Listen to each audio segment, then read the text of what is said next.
All right, we are back once again with Around the Indoor Football World. I'm joined by Ducon from Arena Football Statement, and then our very special CIF Insiders guest today, Jeff Hilger. If you follow the CIF at all, I'm sure you've seen him post about it because he's on top of everything that's going on in the league. But thank you for joining us today, Jeff. Ducon, thanks for joining us once again. How you guys doing today? Doing great, Sam. Doing good. It's good to see Awesome. Jeff. Definitely. Jeff is easily one of the most tied-in people in the CIF that I know, and I'm sure you feel the same. So definitely going to be a fun conversation to have for sure. So I'm kind of curious, where do you guys want to start? There's a lot to talk about in the CIF right now. Obviously, the Topeka situation. Selena's had quite a bit of turnover. SWK's got quite a bit going on right now. The Beef are still undefeated. Bunch of different topics we can touch on. Where should we start? Should we start with the most divisive topic right now with Topeka? Might as well get it done and out of the way. That's a good point. So I don't want to necessarily go into too much detail into what has been rumored to happen or did not happen, but we will talk about the decisions of the league.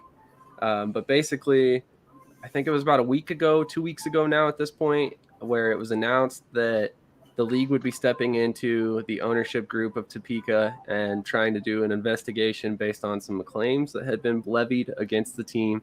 It has since come out that the entire coaching staff has been let go, that Richard Davis will be overseeing the team throughout the remainder of the season, that he has reached out to Patrick Pimmel, and as well as Kerry Laughlin to join his coaching staff, and that the league has essentially found no wrongdoing from the ownership group or the team itself. And it seemed like they've more or less scapegoated the coaching staff. So I wanted to get you guys' opinions on this. And then, I mean, were you shocked by the decision? Let's start with Jeff.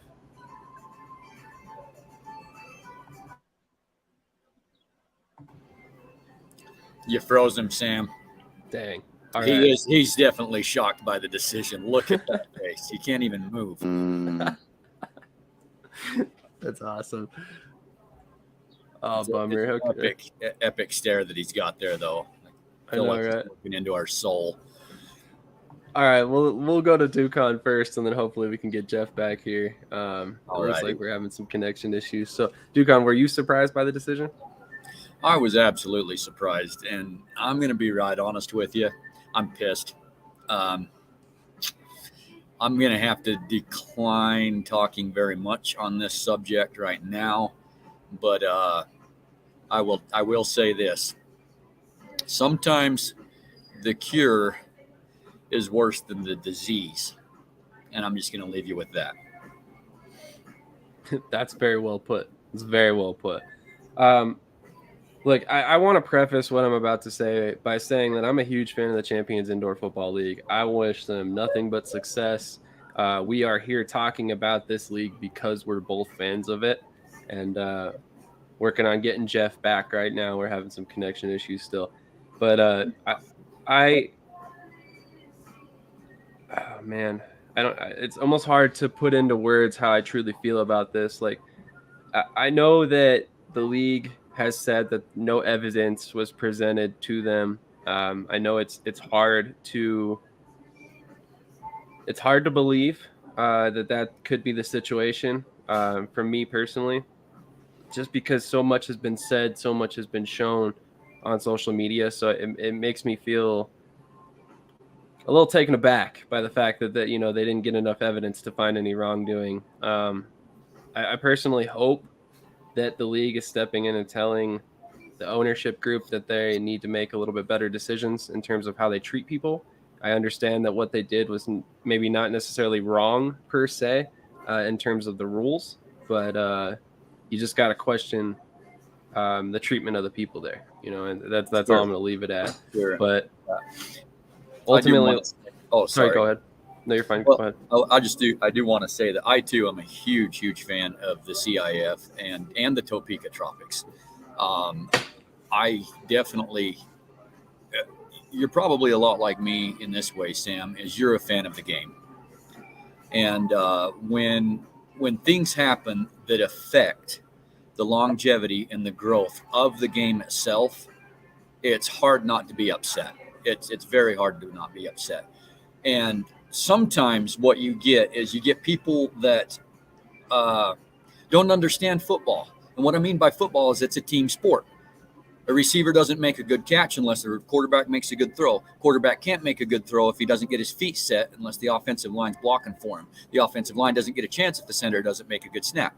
Every single player is integral to the success of a football team. And in the game of football, every single player, that includes owners, general managers, coaches, every player in the organization is essential to the success of it. And when anybody decides it's about them instead of the team, it's disastrous.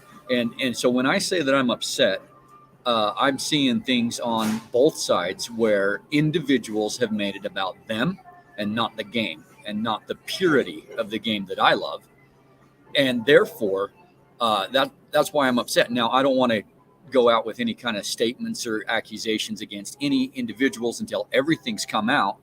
But there's some, if I might borrow from your sports network, there's some shady stuff going on that really, really, I'm just going to wait to see what happens. But my advice to everybody out there is quit making it about you. Okay.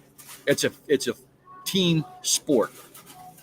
And you need to care about everybody in your organization. I do agree with what the CIF did. I definitely agree with how the CIF has handled the situation. I have questions about the individual and what that individual did, but we'll wait and see what happens next. That's completely fair. It looks like we got Jeff back, so we'll bring him back in and get his opinions. Jeff, what is your opinion on the Topeka situation?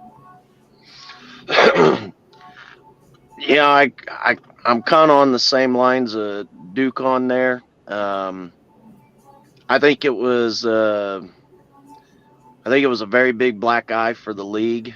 I do agree that with them stepping in and sending somebody in there to try to investigate or straighten it out was the right move. However, I just think the transparency of it all is not good. I think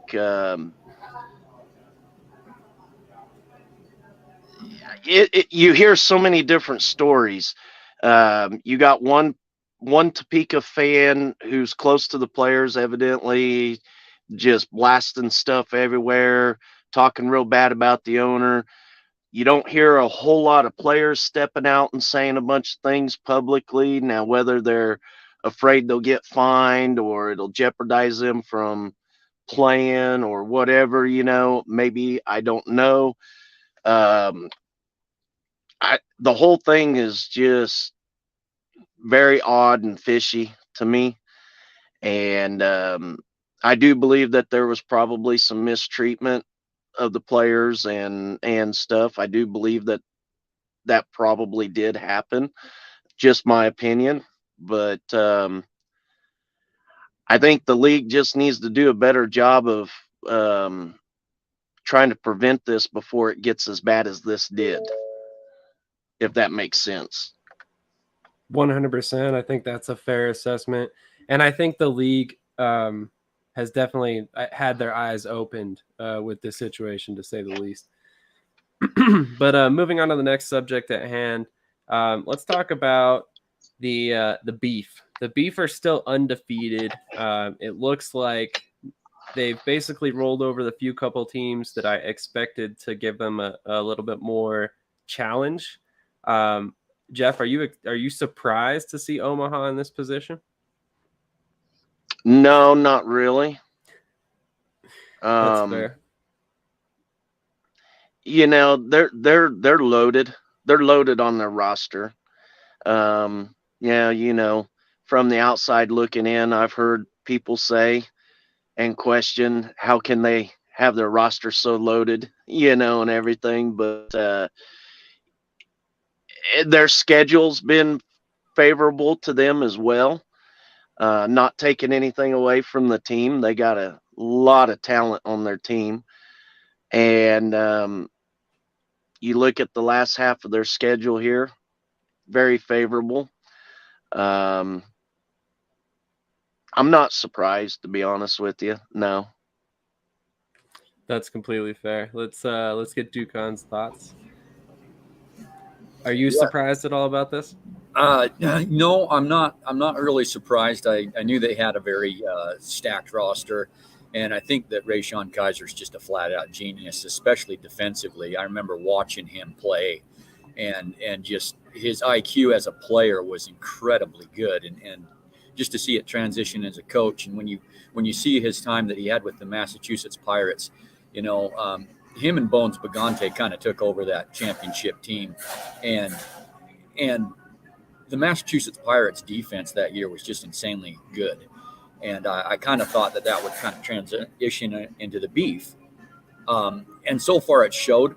What has been surprising me about the Beef is how good their offense is too. I did not expect that. And that's the part that is surprising. Now they've, when they were in Salina, Salina kind of figured them out a little bit. They kind of held them at bay. As far as their offense goes. And if it wasn't for Paul Ortiz being a great kicker, Salina probably very well could have won that game. And then we wouldn't be having this discussion about the Beef being undefeated. But I think that if anybody could beat the Beef, it would be Coach O. I think he just sometimes has their number. But right now it just doesn't look like anybody can hardly touch him. Maybe Sioux City. That's going to be an I think interesting Sioux City. For sure. Yeah. Speaking of that'll be matchups. their first loss. Okay, Jeff has spoken, man. I've spoken. Mark it down. Write it down on the calendar right now. Now I'm kind of curious about, speaking of which, this upcoming game. We've got Gillette and Sioux City. Brett Funky was talking about it in the chat last night on the IFL game. He's very excited. He expects it to be a huge crowd, super loud out there. So let's get your guys' thoughts on this game. I mean, Jeff, what do you think about the Sioux City Gillette game? Who ends up winning this game? I'm actually looking forward to watching that game. You can't count Sioux City out, man. Irv, he's going for that big 100th win. And he's got, I think Sioux City's got this one by 2 scores. Wow. Okay. Interesting. That'll be a fun game to watch. Ducon, what do you think on this game? Man, I'm excited for it. I call it the Sioux City Revenge Tour. I watched their earlier matchup in Gillette, and Gillette played an outstanding game, but I remember 2 key plays that could have actually won that for Sioux City, and it was 2 interceptions that Dejon Emery could have had that fell right in his hands that could have changed the whole course of that game, and we'd be talking about Sioux City being undefeated right now with the Beef if that was turned out any different. But I'm really excited for it. I see it as a defensive slugfest. I don't think you have a better defensive line in the league except for Sioux City's. Those guys are insane. You talk about the Jalen Jeffersons and Arthur Andersons on Gillette. I don't think they're going to have near the success they've had this year because of that defensive line, and I don't think Mike Pena is going to have that much time to throw the ball. Therefore, I do see, I won't say 2 scores like Jeff. He's pretty bold. I say it's going to be a tight game. I'll say 2 points, Sioux City. All right. That's fair. So obviously we kind of seen 4 teams separate themselves this season. We already talked about 3 of them just now. The 4th is Salina. Salina has seemingly had a lot of turnover in the past couple weeks, despite the fact that they're 5-2. What do you guys attribute this to? I mean, let's go to Jeff first. Do you think they're feeling the pressure right now? Oh, I think there's definitely some pressure there. They've had a lot of injuries. And Coach O's had a turnover on his roster. He's got a lot of new guys. There's been a lot of rookies come through, so there's been some growing pains. You also look at like last year. Their first half of the season started off pretty rocky too, but Mr. Hall of Fame head coach O'Neal, my man, um, he knows what he's doing. He's going to get them turned around, and they're going to make a hell of a run here at the playoffs. You can't count him out. He's on a mission, and he's going to find the right combination. They've had some issues with quarterbacks. They've gone through several quarterbacks here, and now with Ed Crouch in, I think makes a big game changer for their offense right now. That's probably one of the biggest, I think, improvements you're going to see for that team right there. I would completely agree. Ducon, I'm sure you have some thoughts on this situation as well. Are you encouraged by what they've done, or are you just have faith in Coach O? I think you nailed it on the head. I think Jeff mentioned some really good things too. I do have faith in Coach O. I've been confused by some of the moves, but I know that he knows what he's doing. And early in the season, their offense was insanely good, but their defense was so suspect. It just didn't look like a Salina Liberty defense. It didn't look like a Coach O defense. And so defensively, I understand the moves very much. And Jeff mentioned it, the word playoffs. I think Coach O just knows that, the playoffs are coming, and he's just gearing up for it, knowing that the three teams ahead of him are just juggernauts in the league, and that they've got to be able to keep up. And so, yeah, he's looking at it and saying, okay, I like these guys, but how would they do in the playoffs? I just don't see it. I've got to get some more personnel that can really try to help us repeat a championship here, because we've got some really, really tough defenses ahead of us. Absolutely. So SWK has actually been the beneficiary of some of these moves. They were able to bring in Kevin Simmons, one of my personal favorites in the league. One of those guys that I describe him as a spark plug, because he's so energetic and such a good person that his energy and his motivation is infectious for other players. So I think he's going to be a great addition for Southwest Kansas. Jeff, what are your thoughts on that move? And then what are your thoughts on this weekend's game? I'm excited about having Kevin. He's a good kick returner. We've been hit with some injury bugs. I know Zuri's banged up pretty good, so he's usually our two on kickoffs returns. So Kevin can step in there and bring some excitement to that. And then with Kevin on defense, our defense is actually pretty darn good. We've just been bit by the deep ball several times, and I think he can step in and really help us out in that situation now. As far as the game goes against Billings, to be honest with you, I think this is going to be another one of those that I think it's going to be a very close game. Billings has got some stuff they've been going through as well. They haven't been playing up to their expectations. They've had a slew of changes as well. And I do think our defense is going to carry us in this game. I still got a few questions on our offense, but it's gotten a lot better over the last few games here. But I think defense is going to be the key in this game, and I think it's going to be about turnovers, and I think our defense is going to come through. Of course, I'm being biased, right? But still. That's okay. We accept bias here. We know you're a Southwest Kansas fan. Ducon, what are your thoughts on this upcoming game, as well as the move to acquire Kevin Simmons? Yeah, I'm really excited for it, and I think the acquisition of Kevin Simmons was a very much needed acquisition for Southwest Kansas Storm, especially with the news that Marquise Robinson is hurt out the 4 to 6 weeks. That's a huge blow, but it basically Southwest Kansas Storm's defense has looked really good the last couple of weeks. It's been incredibly good.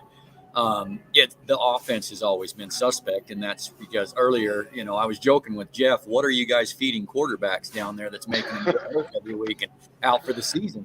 I don't know what the diet is in Dodge, but that's where quarterbacks go to die. And I feel bad for them. I really do. That's the question mark on this game for me is the quarterback play for Southwest Kansas. I agree with Jeff. I see it as a defensive slugfest. We saw that Billings has signed Lorenz Stefan, but because of the refuse to report thing that was stamped on him, he had to sit 2 games, so he's not playing. I'm guessing they're just going to go with Jamario Benson. And he's good. He's good. I don't think he's, beat up on Southwest Kansas Storm defense good, but he's good. And it may be a low scoring slugfest. And Jeff mentions turnovers, and I think he's right. I think the turnovers is what's going to determine the outcome of this game. Absolutely. I would agree. I mean, it's definitely going to be one of those games where it could go either way, and the turnovers are probably going to decide the game for sure. I think you're going to see it's going to be a big game, a rushing game. It's going to be a battle of the running backs and the running quarterbacks, I think, too. I think it's going to be run heavy on both sides. Absolutely. Yeah. Real quick question, Jeff, and then we'll move on to the last subject. But who is starting at quarterback for SWK this week? Hollins. Okay, cool. Awesome. Oh, okay. Yeah. Was not expecting Josh Hollins is starting. He got a little dinged up, but I guess he's healthy and ready to go. And he's had a good full week of practice under his belt, build that chemistry with his team. So excited to see, we're not used to having the same quarterback 2 weeks in a row. That's what I'm saying. So I'm hoping that we kind of see a trend here, and it. Let's go for 3, guys. Very nice. Very nice. So my last question for you guys for this segment is when do we see Topeka and Rapid City get their first victories? Is it next week when they come back from the bye? Do they not get a victory this season? What are your thoughts, Jeff? Man, I don't know, man. That's a tough question.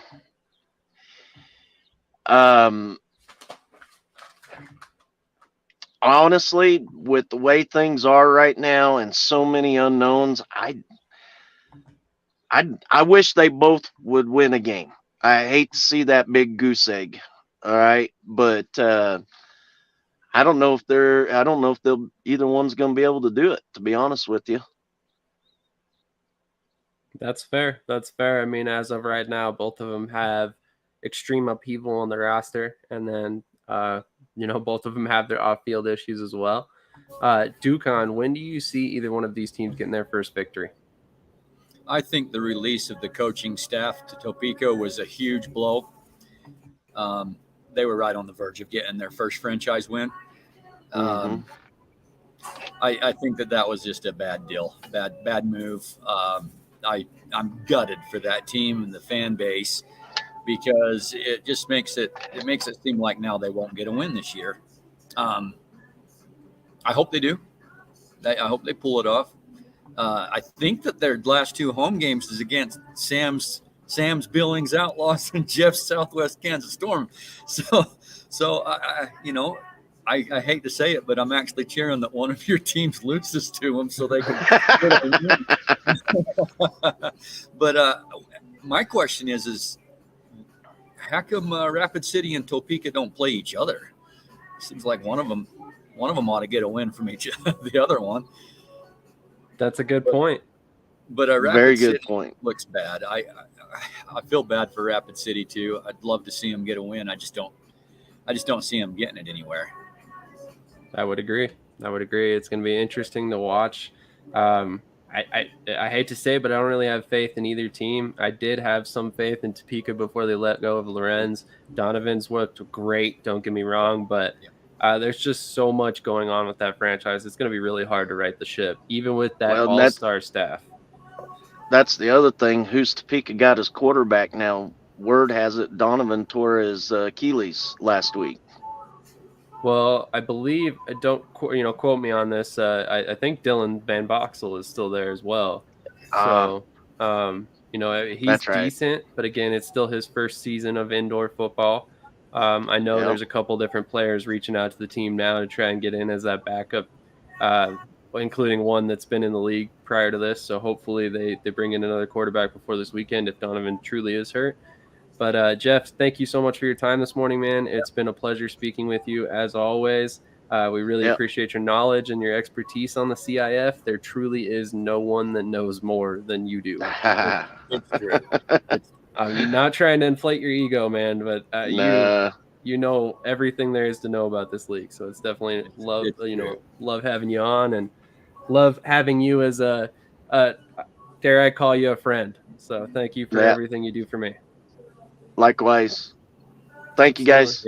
Yeah, No thanks, problem. Jeff. Have a great rest of your day. See ya. See ya. All right, so we're going to welcome on our next guest, and it looks like there's a lot of Duke City Gladiator love in the house today. So here's my guy, Omar, from the Hardware Podcast. How's it going today, Omar? It's going great. Glad to be on. Thank you, Sam. And thanks Rita Football Statement for also being a huge Gladiators fan. I'm going to a game in a couple weeks, so I'm pretty excited. Very nice, very nice. Which game are you going to? Cool. Nice to meet you, Omar. I don't know who they're playing. It's the May 13th game. I'm going to be in town for Mother's Day and my sister's graduation, so I convinced my mom, like, hey, please can we go to the game? Because we live 10 minutes away from the arena. Or, sorry, not we. My mom was 10 minutes away from the arena. Gotcha. Nice. That's awesome. Quite the Mother's Day gift. Yeah, no, she's into it. She'll talk to just because I played football in high school. She'll it's like, oh, like the Gladiators, she'll bring up the Gladiators, like it's not me, So it's definitely awesome. great. That's awesome. I'm sure if Gina's listening, she loves to hear that. She's really big into the fans, so that was a big reason why I always kind of resonated with them.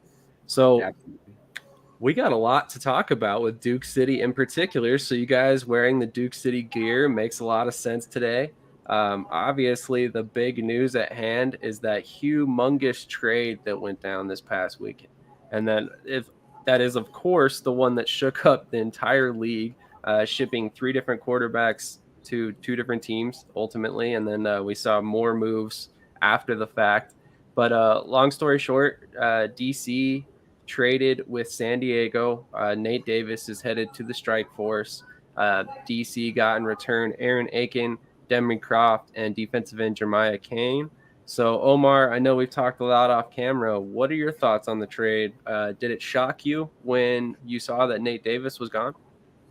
Yeah, it definitely did shock me a bit. But also maybe thinking retrospect, where the franchise went wrong, because at the end of the 2021 season, there was a choice to be made.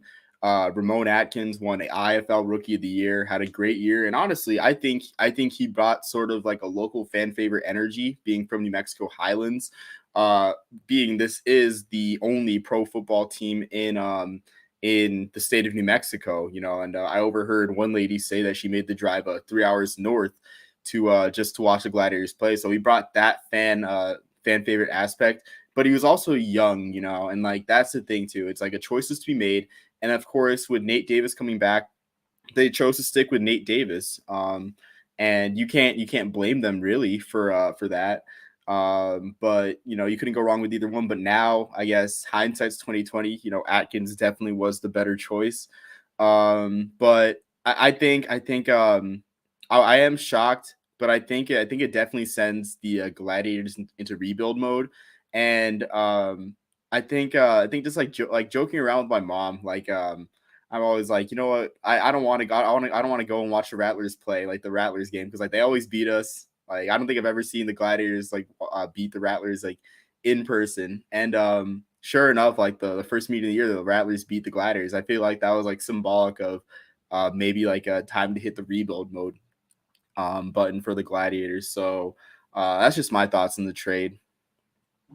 That's a pretty solid assessment. In fact, I would go out on a limb that's to say that Rattlers game was a huge motivation to this trade. That Kevin guy rivalry is for real. It's not a joke. So definitely Gina being the woman that I'm speaking about, the owner of Duke City, she really wants to beat Arizona at some point. So she's going to find a way one way or another. Ducon, what were your thoughts on this trade? Did it shock you at all, or was it something you had seen coming? No, I had seen it coming about 4 weeks before it happened.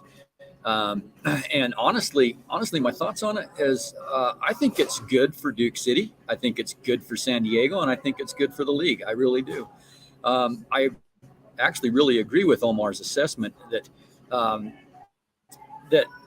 I think Duke City would really wish they would have held on to Ramon Atkins instead of letting Nate Davis come back and take over that position. But basically, Nate Davis has been there for a while, and I kind of joke that Gino has a quota of firing 3 coaches a year. It's just a joke. But the reason why the coaches have been let go has been in favor of Nate Davis. Because it was one or the other. And when you watch the body language of Nate on the field, especially against Arizona, he's a pretty fiery individual, and I guess from the way that it looks anyway, it looks like that they were ready to move on from him so the coaches could do what they could do with a different quarterback.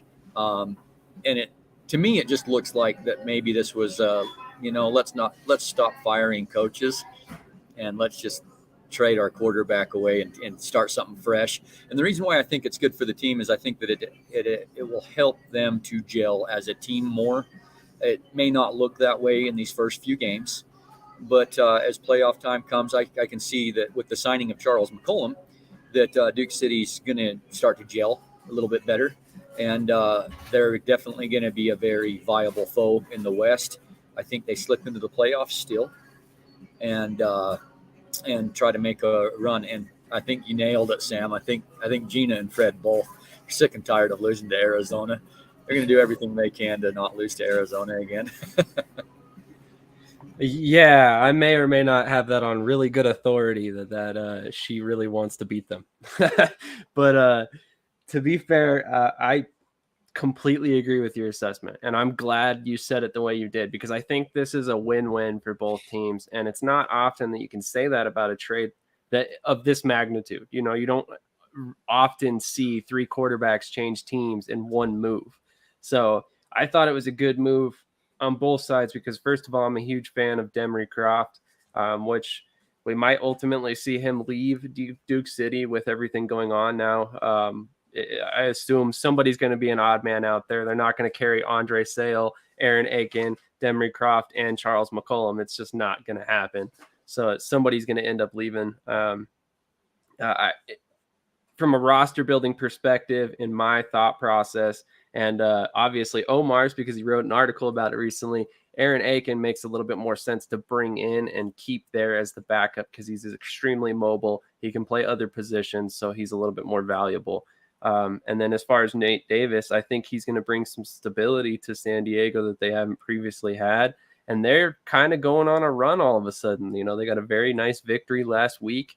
I really think that Nate Davis is going to come in. He's going to be looking hot because he definitely has a chip on his shoulder more than ever before now.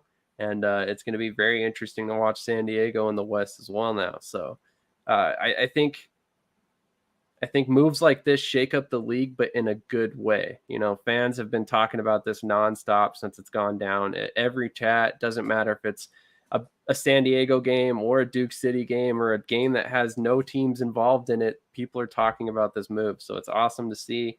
That's what the IFL kind of needed. And I don't know that was a motivation here, but definitely awesome to see that everybody's talking about the team. But we touched on it briefly. Charles McCollum is now in DC as well. So that brings them their kind of veteran starter, I assume. So Omar, how do you think that changes the quarterback room for Duke City? Yeah, so like you said, I did not know that Andre Sale was still rostered, honestly.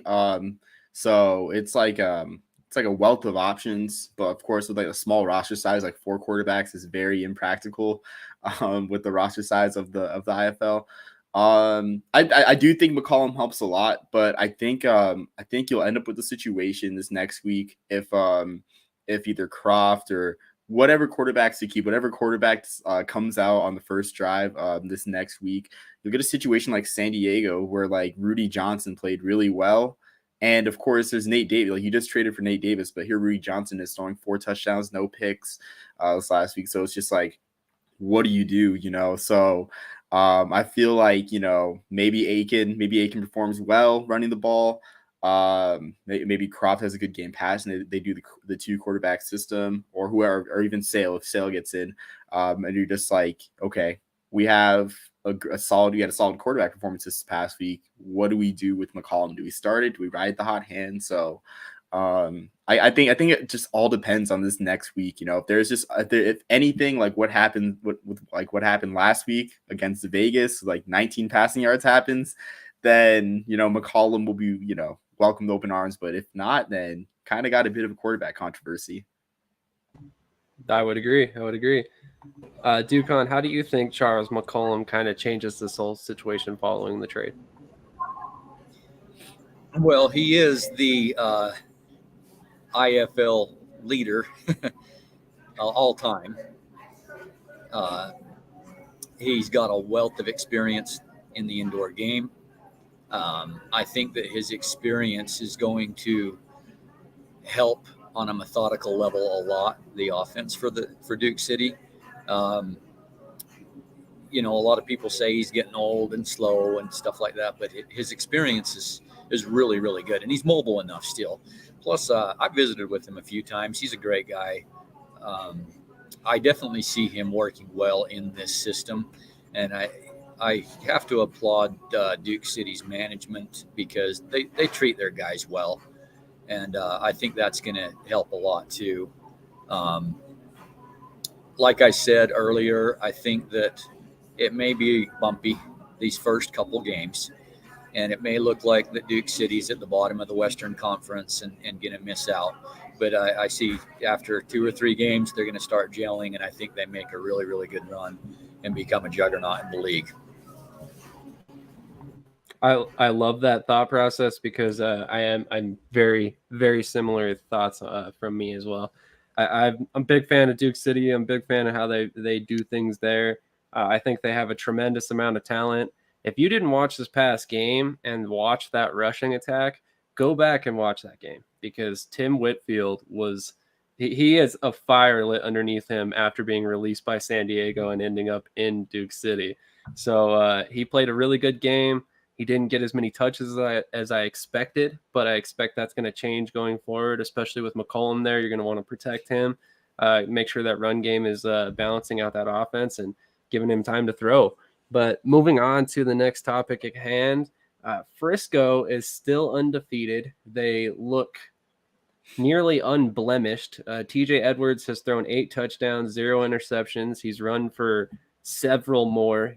He has basically kept this team afloat no matter what is thrown their way. Omar, do you see anybody beating Frisco this season?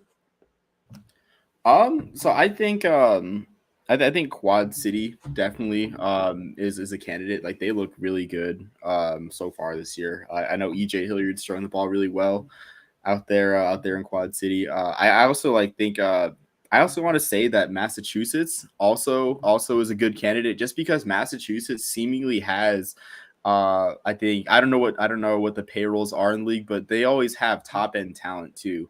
So I feel like in the East, I think Massachusetts, like they may not look great right now at 3-2, but they have the wealth of talent. Like they somehow were able to get Cardell Jones, and of course we all know like how that panned out.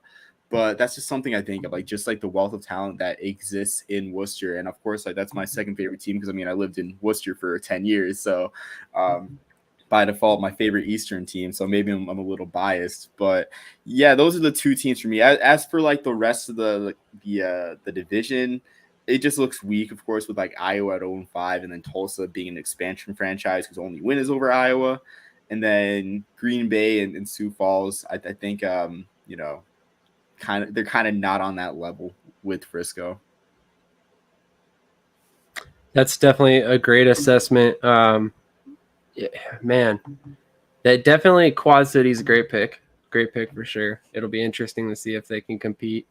Man, yeah, it definitely looks like a fairly decided East Division compared to the West. The West is still very wide open.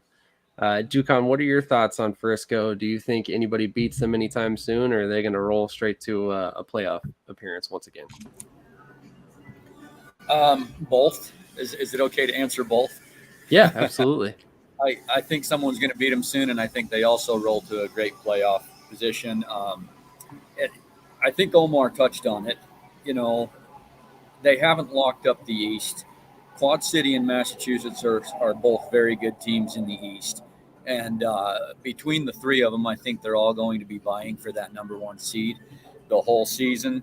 But looking at Duke City's schedule, I interviewed Billy back earlier this season, and he was a little disgruntled by the schedule making gods because of how much Frisco has to play the big teams in the league.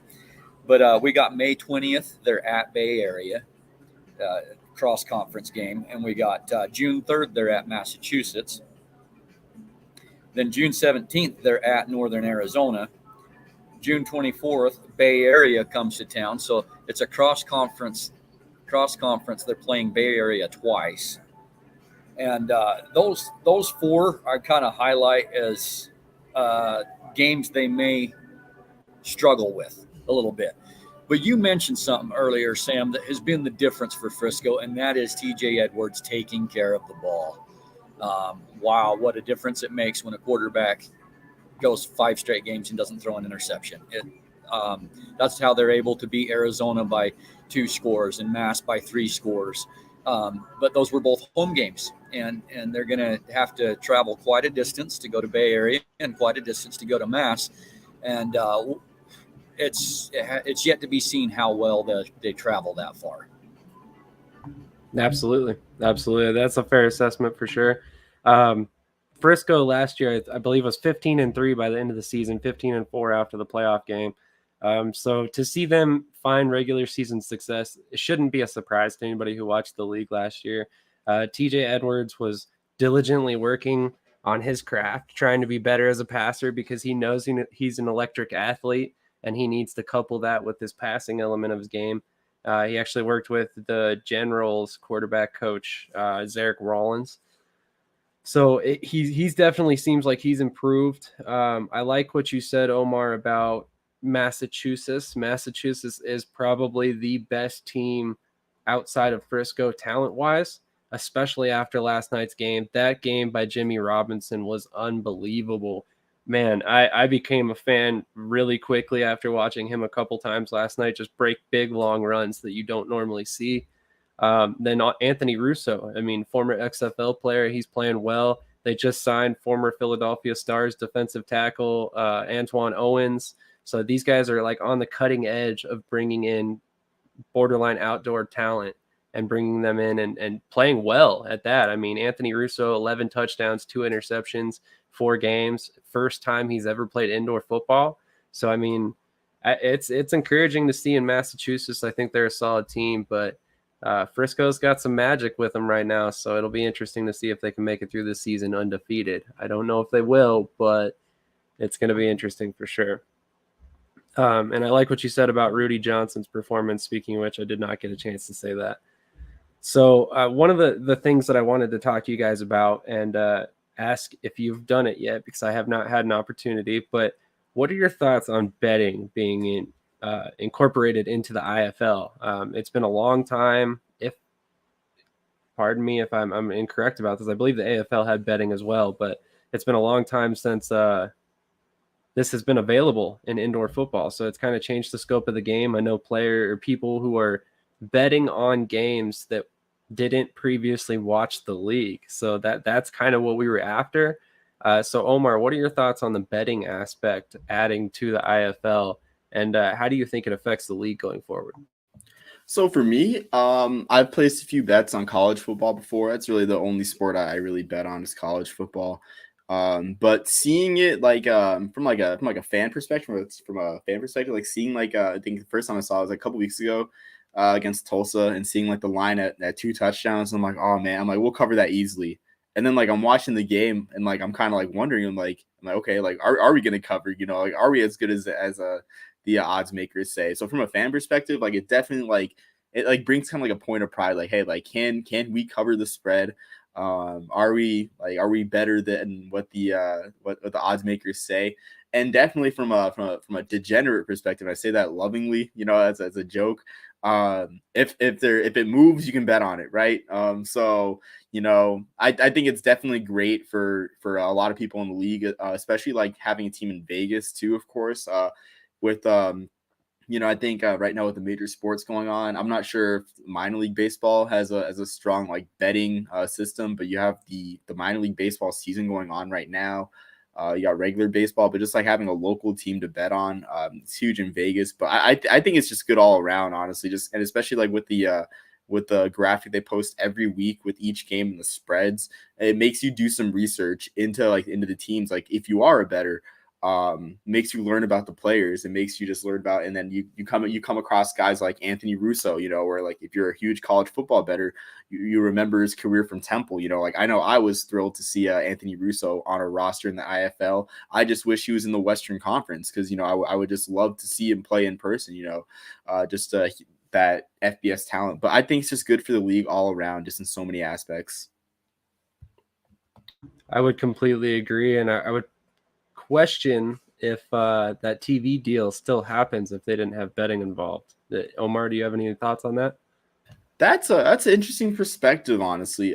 So we know, I guess, I don't really know how much CBS incorporates betting into their broadcast because they don't have a spring football property like the USFL. Like the USFL isn't really, I mean, I think they do incorporate some betting. Like it's not on the score bug, but I think they do mention it at some point. But it's not as big as the XFL. Like ESPN and the XFL are obviously like the hugest beneficiaries of that sort of betting culture. So I think if you say that, and CBS does sort of incorporate it into the broadcast, then I think you're definitely right. But I think that just remains to be seen. Absolutely. Ducon, what are your thoughts on this? And do you think the TV deal had anything to do with the betting aspect? Well, first of all, I agree with everything Omar said. I think you're very fluent in the way that you speak. I love it. And you're a good analyst. And Thank you. Great thought, Sam. Great thought. Honestly, I didn't think of that at all, that the CBS deal could have been largely due. I think it's a great point that you make there. As far as the betting goes, honestly, when you speak in terms of commerce, this was a huge move for the IFL. I think you mentioned it. There's people that are generating an interest in the IFL that didn't previously have it because of the betting aspect. Betting is something I have never done. It's something I will never do. But commerce-wise, I'm grateful to see that there's more fans coming in, that a potential TV deal happened because of it, and I just think it's huge for the league. I'm excited to see where it takes them. 100% agree with that. I love what Omar said, that CBS Sports currently does not have a spring football product. That's very key here, very key, because they're falling behind when it comes to these other big networks. NBC's got USFL, you got ABC has XFL, ESPN has XFL, and then Fox has USFL. So CBS is kind of left out of the mix there. So maybe we do see a bigger partnership with the IFL going forward. And that would give them a very unique product that is completely different from the USFL, completely different from the XFL, might garner a different group of fans. And I think that these networks are realizing more than ever before there is a desire, a craving for spring football. It just needs to be presented in the right way at the right times, so it's not left to compete with all these different things, whether it's March Madness or NBA playoffs or NHL playoffs or whatever it is. It's creative scheduling is going to be one of the things that's going to have to take place. But I honestly think that this is good for all football players going forward. More money in the IFL means bigger deals for players. Maybe we see a higher level of talent in the IFL, and then ultimately it's better off for the fans as well. So it'll be very interesting to see how betting and this TV deal affects the IFL going forward. Omar, thank you so much for your time, man. I really appreciate you coming on to talk IFL. You definitely know what you're talking about. I knew that you were the perfect person to come on and talk about this Duke City trade. So thank you so much. I really appreciate it. And then just so everybody has a chance to go check it out, what is your podcast and where can we find it? Oh yeah, I thought you were talking Ducon. But me, so you can find my podcast at Hardware Pod on YouTube. I think there's a space in between Hardware and Pod. On Twitter, we don't have a Twitter, but we do have an Instagram and TikTok. Hardware Pod. We just post we just see what the trends are and follow it, but like put a college football twist on it, whether it just be memes or commentary. So it's all the socials are Hardware Pod.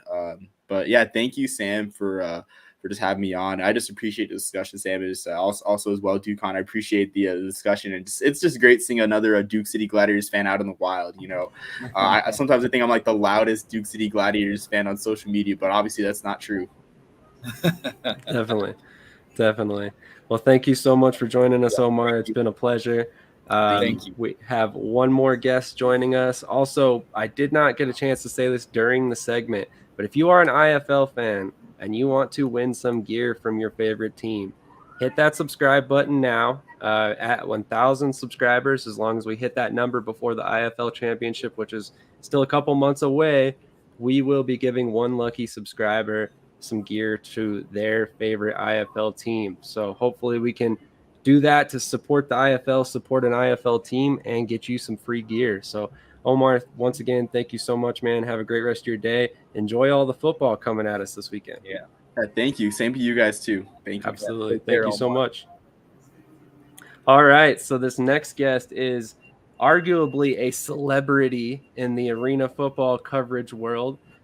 He is at one half of the team that creates the Inside the Walls podcast, and his name is Jim. Jim, how you doing this morning? It's too early in the morning. Completely understand that for sure. I did not want to mispronounce your last name. What is your last name for me? Meunier. There we go. Okay, Meunier. I'm going to have to remember that now. So there is so much to unpack in the NAL right now. Between the changes in Albany, San Antonio is currently still undefeated, the attendance issues in Fayetteville. So I wanted to start with the Albany changes. What are your thoughts on the Albany situation, top to bottom? I mean, we've seen so much upheaval since the season began and Antonio Brown became involved. How much do you attribute that to him? And just honestly, what are your thoughts on the whole situation overall? It's more of a win or lose situation or no win situation in Albany. You're gonna have you're gonna have a group of fans that love the idea. You're gonna have a group of fans that don't like the idea. It's because Antonio Brown's such a polarizing figure, from his history in the NFL to TMZ to starring the Carrie Underwood Sunday Night Football theme song. He is from Albany. His dad's a legend in Albany, so the old ownership brought him in to help stabilize the organization, and Antonio Brown decided to take over. For overall, in my opinion, it's you have a figure like him taking over an organization that's last 3 years, 4 years have dominated arena football. Period. It puts more of an image on Albany than the product on the field. One thing I don't like that I see a lot of, Ducon will remember this from the old AFL days with, John Elway, Bon Jovi, all the big time superstars. They took all the light from the game. It's like, oh, this is my team, this is me, and they basically were promoting themselves and not the organization. I see some of that happening in Albany. Like I've seen this before. It's what killed the AFL back in the day. Is these big ego-driven owners think it's them and not the game. But like every single league and every single sport and every single team, there's always an organization that on paper they're the best, but they have so many or so much drama behind the scenes that drama will eventually catch up and affect what's on the field. And kind of seen that last week against San Antonio. But we're good friends with Manas, Jeff Levesque, and the ownership group before of Albany, and we've heard their side of the story, and we've heard what's going on in the NAL. It's just a lot of noise in the background. There's a lot of stuff that you see hitting the newswire that's complete and accurate. Me and Zach always talk about off scenes. The loudest people are usually the ones that don't have the information. But overall, I think it's good for Albany because now they get a pocketbook that's deep. Mike Porter had a great organization, great company, and he's still involved in the city with community relations and the foundation. I just think, honestly, it was just time for Mike to go. I think he was just done owning the team. But now Albany went from an ownership that's not going to be always in your face to an ownership in Antonio Brown that is very polarizing. That could be good, bad, or indifferent. That's fighting for fire, but hopefully sometimes you want to hit a home run, and other times it can burn in flames. So, like you guys, I'm just sitting back and watching it because A, sometimes it's pretty hilarious what comes out of Albany, and then B, it's kind of entertaining that I don't have to be involved with it. Sometimes I'm like, okay, let's see how it goes. But overall, Albany's in good condition right now. It's just there's a lot of noise in the back. They have a good football team. I think they're going to rebound this week good against Carolina. But yeah, when you have a guy like Antonio Brown and the history that the AFL had back in the past with the major owners or big-time owners, I've seen this before. It's the same charade. So let's just hopefully this time it works. That's completely fair. Ducon, I'm sure you have some thoughts on this. We spoke about the Manas move. We have not spoken about the Cora move and the move to jettison Levesque, and there were some other members of the team that left as well. You guys would know better than I would. What was your thoughts on this situation? Well, initially I was upset. Jim had touched on quite a bit of things I haven't thought of, and I appreciate his assessment very much. Yeah, in a lot of ways, I want to sit back, pull out a bowl of popcorn, and just kind of watch what happens. Initially, I was upset because Tom Manas is a great friend of mine, and I just felt gutted for him, and so I got a little emotional about it, you might say, and probably shouldn't have. He's a great guy. He's going to get some good opportunities, but at the same time, I'm excited for Damon Ware. I like Damon Ware a lot, and I like that he comes in as interim head coach, and you know, he's got such a talented roster, and so far it looks like a really good product on the field. The reason I say that is you know, I don't want to take away from what San Antonio did. They're a great football team, and they're all about timing. Coming down to the wire there, the way that they finish games has been impressive. They did it in Jacksonville the week before. I'm with Jim. I think that Albany rebounds this week.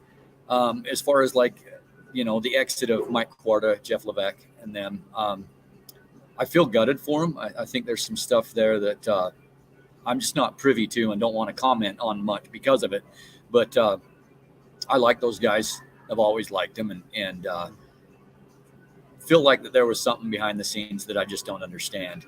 But last, I want to mention that I think it's really hilarious that you're like, hey, let's bring in Jim because we can't pronounce his last name.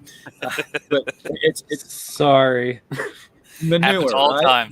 time. Meunier. Meunier. Okay. To be fair, Happens I did not announce Omar with his last name either. So Okay. Just saying. Okay. Good deal. I think I did with Jeff. So you do have a point there. You do have a point. You're 100% right. I should have asked him his last name pronunciation before we came on. No, that is a mistake on my part. I love it. Everybody knows Jim, but nobody dares pronounce his last name. You know, it's slightly out of respect, right? Well, it's common because all the announcers in the league, when they did on the official league podcast, Zach and Jim with Zach and Jim and Inside the Walls, they always try and pronounce our last names, and they stop and they just say, "Oh, from Inside the Walls." It's comical when you hear all the announcers on these broadcasts trying to pronounce our names, so they just go straight to our name of the podcast, and we're used to it. That's see, so he's used to it. But I apologize. I should have totally asked you beforehand. I love it. So anyway, San Antonio is undefeated. Obviously, we've seen some interesting situations develop with them, with the Bain move and him ending up in the IFL. Are you guys surprised to see San Antonio undefeated, or is this right where you expected them to be at this point in the season? Surprised that they're 3-0? Yeah. No, not really. Me and Zach previewed this whole the offseason how they are developing or putting together a great squad. They were a team that we knew can go toe to toe with Albany and Jacksonville. The issue that everyone brings up about San Antonio is the ownership. That's the only thing. They go, "What's the deal with the ownership?" I'm like, that is the past. That's last year. Talk about this year. San Antonio is not a surprise. We knew they were going to be here. We discussed this on our last show about San Antonio. They went to Albany last week and they survived the storm. They went to Jacksonville 2 weeks ago and they survived the storm. That San Antonio team last year would have done that. They would have, stayed close in the game and would have got their doors blown off in the second half. But that tells you what type of team they are with Kyle Rashad, with Phil Barnett, with Justin Alexander and filling up at the end, and of course Arvell Nelson, who played basically I think his best game of the year last week. He made one early mistake early in the game, and then just matched Sam Castronova possession by possession, and then of course made the big time throw at the end of the game to Kyle Rashad. But one of the key things that we mentioned on our Tuesday show is that Arvell Nelson is the one that notified the referees about the jack out of the box the whole entire game, and that became a big issue at the end of the game against against Albany. That was really the key factor in the game. But San Antonio's 3-0. They're good. Unlike Albany and Jacksonville, San Antonio plays 12 games, so only got 9 games left. And they're the only team in the NAL that has a bye right before the beginning of the playoffs. So they can treat it like the NFL. They clinch a playoff spot. They got a bye week before the postseason so they can get healthy. But they're off this week, so it's time for them to get healthy. But it's no surprise. But they are playing fire with fire. They needed a 2-point conversion the first week to stop Carolina. They needed a missed extra point against Jacksonville. And they needed the last-second touchdown against Albany. They could very easily be 0-3, and they can very easily 2-1. But again, when you have a 0 at the end of your column, you're having a good start of the year. And they're on top of the league right now. We've seen this before with past teams. We've seen it with Carolina last year, where they went on 5-0 to start the season, and then as the season progressed, teams caught up with them and eventually surpassed them at the wrong time of the year, which is a championship game. But there's an experience on that San Antonio squad that has enough, in my opinion, that they'll be here throughout the whole year and they'll be consistently in the top tier, or the term that I like to say, they're going to be above the muck. San Antonio and Albany Jacksonville and Albany are, in my opinion, above the muck, and will stay there throughout the year. Absolutely. I would completely agree. I mean, while I am surprised that they've won all the games they have, like you said, I don't want to say fluky, but they've needed a little bit of help to get there. So I guess that's why I'm surprised to see them 3-0, because none of them have been decisive wins per se. It's just been wins. So I mean, they've been making the plays they need to do to win football games. 100%. 100%. Ducon, what are your thoughts on this? Are you surprised at all, or is it just, Arvell Nelson's the man? I'm actually very surprised, and here's why. First of all, it's so rare to see a 3-0 team with a +4 point margin. That's extremely, extremely rare, and I think Jim nailed it on the head. They could be 0-3, they could be 1-2, 2-1, but they're 3-0. And what surprises me is who their opponents were and where they were playing. It's tough to go into the Shark Tank and win. It's tough to go up to Albany and win. And they've done both back-to-back weeks. And the reason why it surprises me is because they look like a playoff team right now. When it comes to the playoffs, you're always in dogfights. It always comes down to that last play. And what they're doing is they're creating a culture of finishing games, which is huge for them. Because when you get into those playoffs, if you haven't learned how to finish games, then you're out, you're done. And so I'm very, very impressed with how they've finished games. And I have to tip my hat to Fred Shaw because he's really good at motivating those players. Not to take anything away from their personal motivation, he's just really good, and he understands the game. In the NAL, we have true arena football now with the rebound nets and Ironman football, and Fred Shaw understands that game just as well as anybody. And I think that he's utilizing his expertise very well so far. But they're going to be figured out. Jim mentioned them staying healthy. We'll see if they can stay healthy. But Jacksonville and Albany are both up there as well. Anytime any of those teams are playing each other, it's anybody's game. I agree. One thing that a lot of people, when we get people that message us on our Discord page, including Sam, always ask about what's going on in San Antonio. How are they doing this? One of the key things I've noticed over the last 3 weeks is Fred Shaw's excellent execution in 1 minute scenarios. He has found a way to just eat the clock in his team's favor, not making stupid play calls where, I'm going to just throw it down the field for 60 yards for a touchdown, or you can't do 60 yards, it's a 50-yard field, or 40-yard touchdown, and waste 12 seconds to give the opposing team the ball. He's learned, especially last week against both into the half and in the game against Albany, he sat on the football. And to win football games, close football games in the arena, you have to learn how to sit on the football. And Fred Shaw has done that, executed it, and they're 3-0 for a reason. But again, fighting fire with fire. Right now they're 3-0. We can come back here in 6 weeks and be saying, what happened to San Antonio? They're 3-3. It's because they're not winning these close games; they're losing these close games. So it's early in the season, but for San Antonio 3-0 with 2 wins against possibly the 2 hostile environments in the league, and one of them's against the defending champions, they put their place of putting the league on notice about being a contender come August. Absolutely. I would agree. I had one other topic that just came to mind. I personally was very surprised by Connor Blount's performance so far. I honestly didn't know much about him prior to him signing with Jacksonville. So maybe you guys knew a little bit more. Jim, did you see this coming? Was it a surprise to you? I mean, it seems like he's one of the top players in the league at quarterback right now. Right now, based on stats, he leads the league in passing yards, touchdowns, rushing yards, pass efficiency, and completion rate in the league. That's incredible for the first 3 weeks. And usually in arena football, it's very hard for quarterbacks to adjust from the outdoor game to the indoor game. We had Mason Espinoza, who breaks down our weekly games on Rebound, said he can tell that it clicked for him. Once quarterbacks, that clicks in their head, they can tear up anything in arena football. We saw that with Sam Castronova last year, how he was night and day compared to what Sam Castronova was in Carolina.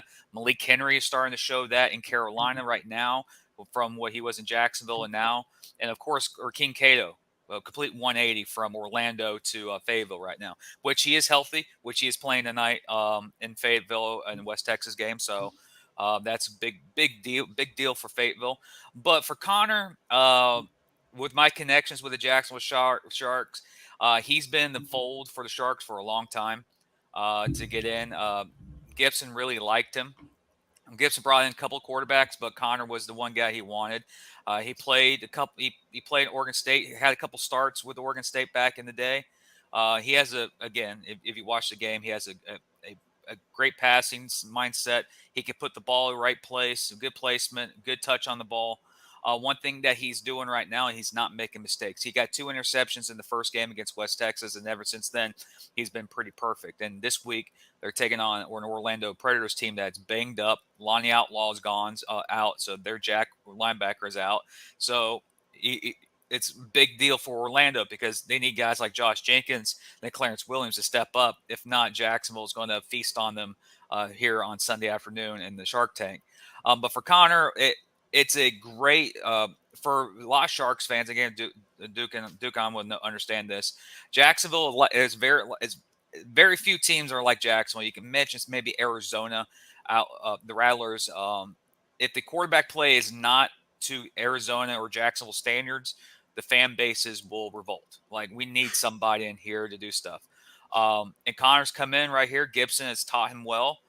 He is honestly, he's adapted. The game's clicked for him, and you could tell in the game against Fayetteville, Gibson opened up the playbook for Connor, and Connor was torching Fayetteville's defense. Right now, if you would have told me who would be the MVP of the league, Connor would be one of the top 3 candidates for that position. Arville would be there, and Darius Prince would be up there as well. And Connor would be up there. The stats are there. One thing that's a blemish on Connor right now is the one loss to San Antonio, but that loss wasn't on him.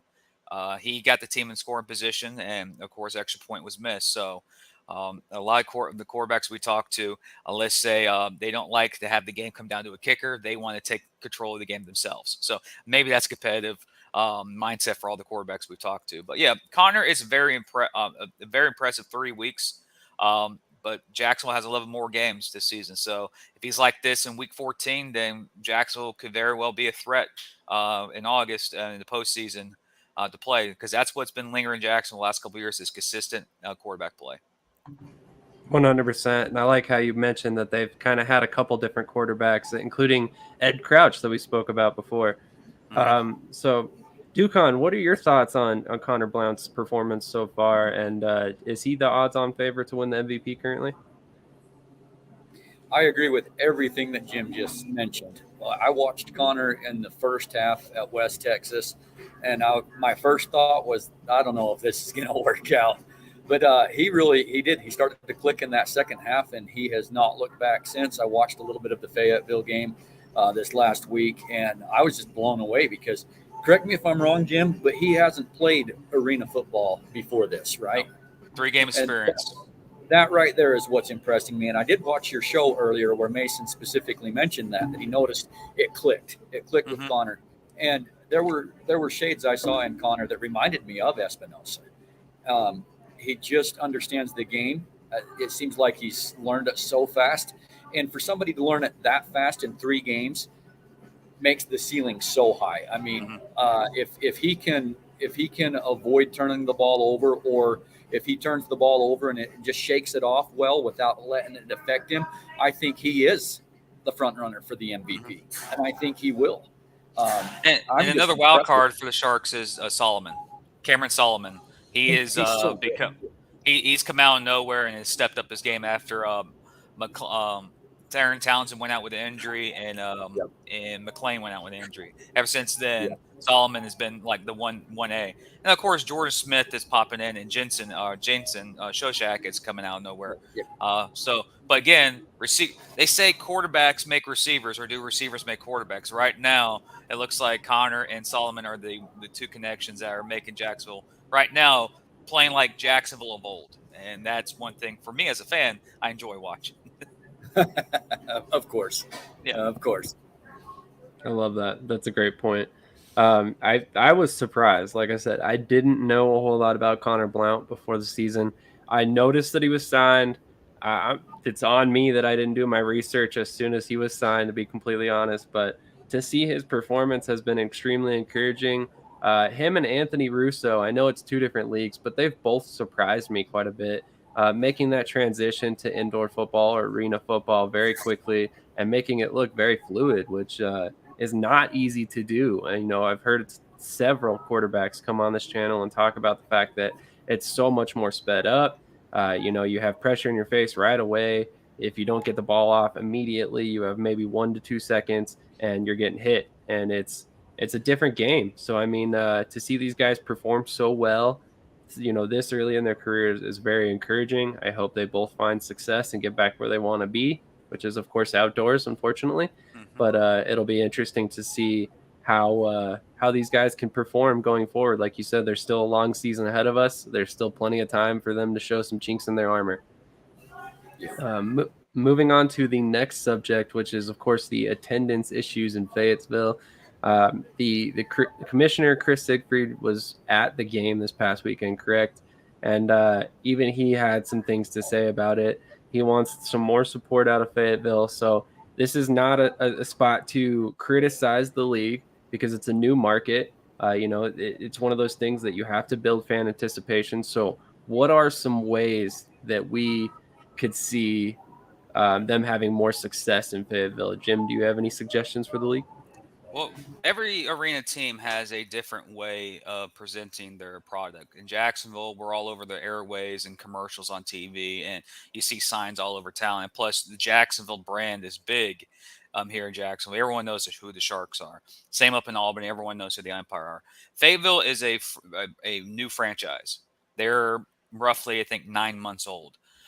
It takes a while. From what I've noticed in a lot of sports, it takes up to a year to a year and a half for that name to finally get into the community and spread.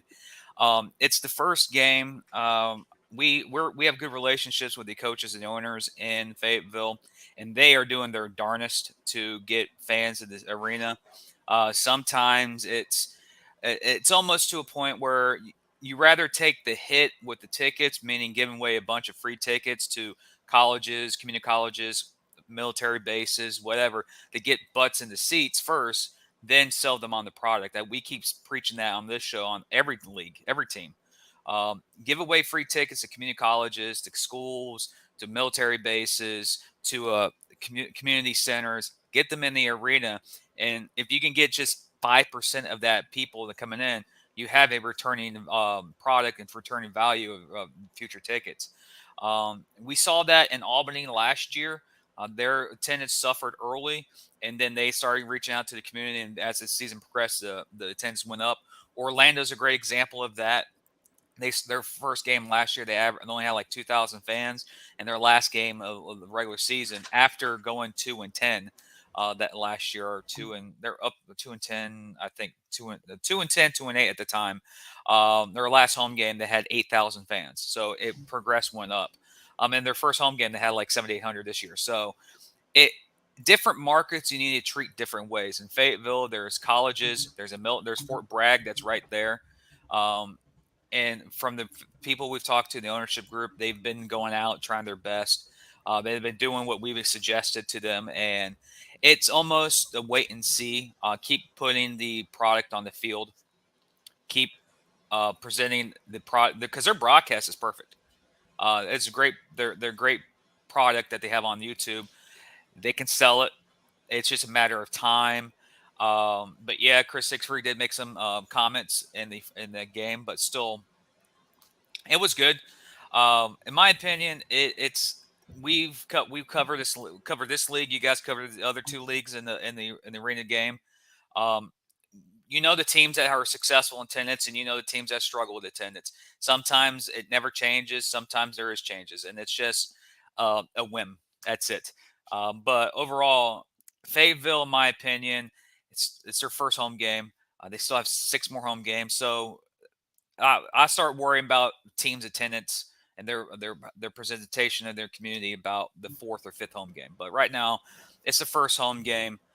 There was jokes out there. There was more Sharks fans in the building than there was Fayetteville fans. But then again, Shark fans do travel, especially if it's within 6 hours of Jacksonville. You should see the contingent that goes down to Orlando every year. So it's about 100, 200 people that go down there. So I'm not worried yet, but what we've suggested to them, they're doing. They're starting to get into the community, especially Fort Bragg. That's literally in Fayetteville. But I'm not worried. A lot of it. This game is so, I can't say picky, but it's so weird because you can have the greatest team in the league, and if you don't broadcast or present it to your community that it is, no one will show. A lot of owners in all the leagues, just not this league, think that their football team is the Arizona Rattlers or the Iowa Barnstormers or the Jacksonville Sharks, where these are already founded teams for years, just not 2 years, for 15 to 20 to 35 years. They're already brands. You can't have that mentality 3 games into your existence. You have to keep building that. But attendance is an issue for Fayetteville at this moment. But overall, there's been the normal attendance in every single NAL game is about what we expected so far this season.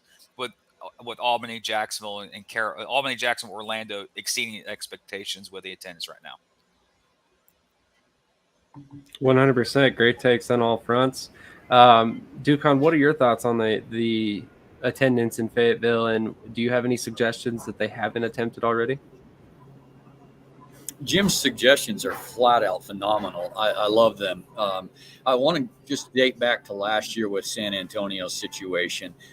Their first game, they had 400, maybe 500 fans, and by the end of the season, they were eclipsing 4,000 fairly consistently, which was an incredible jump. So, and I don't know if this has been suggested to the Fayetteville front office, but if they were to contact San Antonio and follow that blueprint, I think that would help. San Antonio had the Smoke and Guns podcast where every week they would talk about it, and I think that helped generate some interest and intrigue. Jim's suggestions were phenomenal, but one thing that we can do on our front is just volunteer to help the team out a little bit in maybe finding an individual who can cover Fayetteville and have Fayetteville have a weekly show, talk about them a little bit. And one of the things that Fayetteville reminds me of right now was a little bit like the Jersey Flight from a couple of years ago. And that was, they had an owner up there. They had a huge arena they were renting out, and that owner was trying to run everything by himself. I'm not saying that's what Fayetteville is doing, but, because they're new, and Jim mentioned this, they're only 9 months old. They don't have all the help that they need right now to really get the word out. But we can reach out to local radio shows and say, hey, is it okay if we talk about this team on your radio? And newspapers, reach out to them and say, hey, can we talk about doing a piece on the Fayetteville Mustangs? It's a very entertaining venue for the local to come to, and get the word out that it's available and it's a fun time. It's a great place to bring the family. There's things that we can do on our end to help that community out, to put butts in the seats. That's a great point. So let's just go ahead and throw it out there. If anybody's interested in running a Fayetteville podcast, contact me. We'll see what we can arrange and see if we can get it out to the people, and hopefully do our part to help the Fayetteville Mustangs continue to exist and bring fans great football. Because at the end of the day, I mean, the National Arena League is a great product. It's different than the IFL. It's different than the CIF. And currently, it doesn't have another competitor at its level. So I think that, there's something to be said about their style of football. It's the style of football that honestly made most of us arena football fans to begin with. Let's be honest. Most of us grew up with the AFL. I remember my first game back in like 2005, 2004, something like that.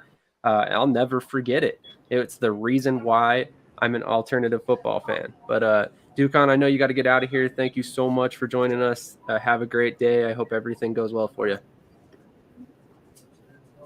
Guys, thank you, Sam. Good to see you, Jim. Take care. Absolutely. Once again, that's Ducon with Arena Football Statement. Check out his YouTube channel, ZO Productions, on YouTube, and then also Arena Football Statement on Facebook. Jim, we got one more topic at hand real quick. What is the most recent and up-to-date information that you have on the Arena Football League as far as where teams will land and the big things we want to know? The most recent information I know is the information you know. Gotcha. I really, honestly, we know people who are associated with the AFL, but how me and Zach are so busy right now with the NAL, we can't really focus on what's going on. So every time you see someone post something on the AFL on social media, that's when we know. We have 7 teams that we're paying attention to in our league, and we're midway through our season. So when we have extra time, as everyone knows, if you watch Inside the Walls, Zach does another podcast called the USFL podcast. So he has 2 leagues that he's covering. We're busy, but honestly, for me, they're making noise, but until something drops, I'm still consider them as a product that's just making noise and not any found evidence.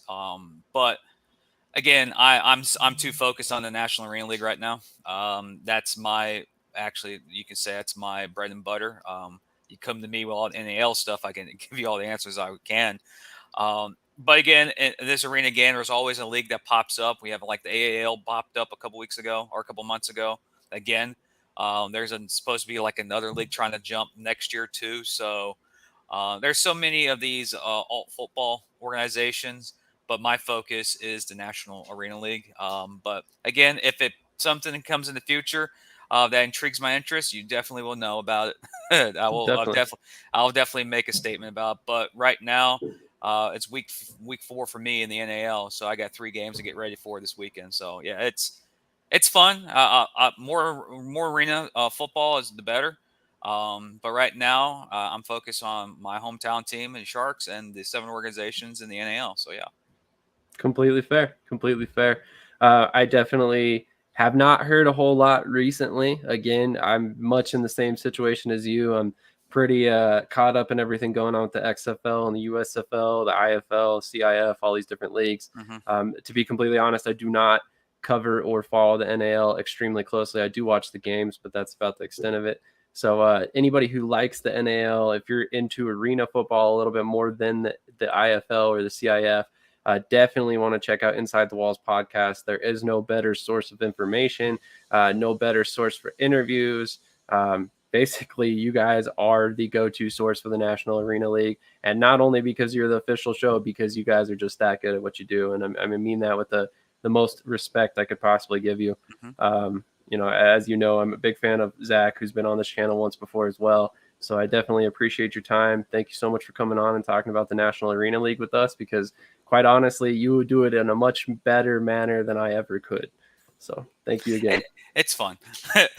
With the drama, without the drama, it's fun covering this league. And it's one thing about what you do here and what Ducon does and what everyone else who covers this league is that these players are athletes. These players are individuals that want to get back to the 100-yard game.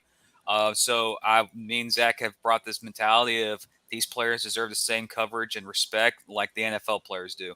And that's why we create Inside the Walls. 100th episode is coming out this week. It's going to be NL game day is for week 5. But we're having trying to get something special, a returning guest that possibly has connections with a outdoor league right now, who was a NAL player. So 100 episodes in, and we're 3 weeks into the season, entering week 4. A lot of football left to be played here. But again, thank you, sir, for allowing me to be on here. Of course, can I do a little plug here about if you want more information, great community, our Discord page. I think Shady will have the link if he can. Absolutely. Join us. Good chatter. There's a lot of people in there, a lot of announcers of the NAL in there, myself, Zach. We give up-to-date information there, of course, every Tuesday. NAL Rebound every Friday, 10 a.m. NAL Game Day to get you ready for upcoming week action in the National Arena League. Definitely. I'm glad that you plugged the Discord. I meant to do that as well. Honestly, the best source for arena football information that you will find. That community is on top of it. They catch every little detail about every little arena league coming out. It's crazy, honestly. You guys are onto things in that Discord server a lot quicker than most people, it seems. So, huge shout out to everybody that's in that community. Huge shout out to you guys for what you do. And thank you so much for your time today. It was an awesome moment speaking with you. And then I hope we can have you on again in the future. No problem. And I'm more welcome to join. This is what I do. I love covering this sport. But yeah, thank you, man. Appreciate it. Absolutely. Have a great rest of your afternoon, and I'll catch you next time. You too. So once again, guys, that is Jim Meunier with the Inside the Walls podcast. If you have not checked out his channel, make sure you go follow them. Again, they've got the Discord server, Inside the Walls. I will make sure to put that in the description of this video right after I get off here. They've also got the Twitter page, Inside the Walls, and then they've also got the YouTube channel. So make sure you go follow them, subscribe on all their different sources for their information, because honestly, I meant every word I said. They are the best source for National Arena League information, interviews, recaps, basically everything you could possibly want and more from the National Arena League. My guy Chris tuning in, he says 100, because honestly, he knows it's true too. Jim and Zach are as good as it gets. I was super lucky to have Jim on. I've had Zach on in the past. Go check out that episode. We discussed everything we knew about the AFL coming forward. We also discussed the National Arena League. Like I said, I don't really cover the National Arena League, so I really, really lean on these guys that know the league better than I do to have them come on and discuss it. So it's a huge pleasure to have people like Jim on, Zach, Ryan McCarthy, and then so many other guys who have come on to assist us with this show. It's been a pleasure. Big Boy Sports in episode 1 as well. Sorry, I don't want to leave him out of here. Thank you to Arena Football Statement. Thank you to Omar. Thank you to Jeff. I really appreciate everybody who came on and talked to us today. This show is going to be happening every 2 weeks around this time. I know it's early. I know, join us. There's a reason why we do this so early. We all have kids. We all have prior arrangements. But we also want to make sure that we're bringing you guys all the latest information and as well as analyzing all the latest news. So I hope you guys enjoy the show. If you did, make sure you hit the subscribe button on YouTube on Shady Sports Network. If you do not see the banner below me at 1,000 subscribers, if we hit that by the IFL Championship game, one lucky fan will win gear from the league or their team of their choice. So if you're a Frisco Fighters fan, even if they're not in the championship game and you would like to get some gear from them, that will happen. So, I mean, it's only going to be one subscriber. So here's how it works. The more active you are on our YouTube channel, the more you comment, the more you like videos, the more you share stuff, the more you're interacting, the more likely you are to win. So if you're commenting on every video we've got, if you're liking every video we got, you are highly likely to win. If you'd like to talk a little bit more about our giveaways, you can message me. You can also message some of the winners in the past. You know, Lauren Gomez, big supporter of this channel. She won the first one, and it's because she is constantly watching and commenting. So we need you guys' help to continue growing. And in order to do that, we wanted to give you guys a little bit of emphasis and a little bit of a reason to do so. So if you have not done so already, I highly encourage you to share this with your friends. If you know any arena or indoor football fans, tell them to check us out. If they're fans of the XFL or USFL, also check us out because we cover those leagues as well. And we'll have NFL coverage as well. So if you're a fan of football in general, this is the channel for you. We were always going to have rotating analysts with different opinions, different voices. It's never just going to be any one person. So if you're sick of hearing my voice, don't worry. There's plenty more voices on this channel. With that, I'm going to leave you guys with a quick commercial from one of our sponsors, Upside. And I'm going to bid you adieu. Have a great rest of your day. Enjoy all the football coming at you. And once again, hit that subscribe button, hit that like button, and make sure you comment your thoughts below.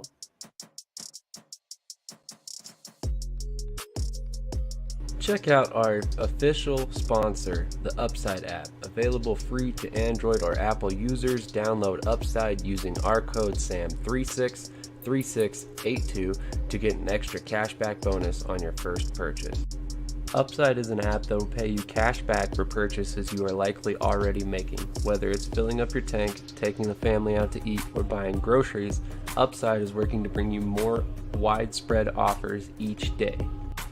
Not only will we both receive a one-time bonus for your initial sign-up and first purchase, after each gas purchase after that, Shady Sports Network will receive a small referral bonus as well. The same can be said for any user who refers another user. As if that wasn't enough, Upside will actually pay you a bonus for the people your referrals have referred to the app as well. With so many ways to earn cash back each and every day, what are you waiting for? Download Upside today. Use our code SAM363682. That's SAM363682 to get cash back and help support Shady Sports Network today. Now, back to the original programming. Please like, comment, and subscribe to help us continue growing